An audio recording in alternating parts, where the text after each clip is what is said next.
In front of me is Itel S24 and today I would like to show you how you can operate a voice recorder.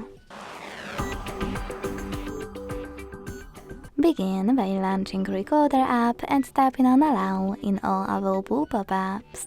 Then use this red button at the bottom to start. As you can see, recording is on. To pause it or unpause it, use the same button.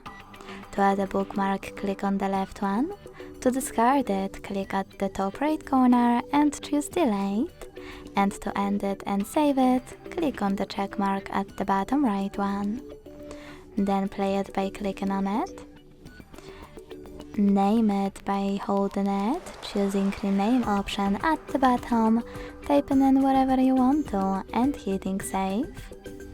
And get rid of it by holding it again, but this time choosing Delete button also at the bottom, and confirm your choice in the pop-up. Thanks so much for watching. If you enjoyed this video, leave a like, comment and subscribe. Bye!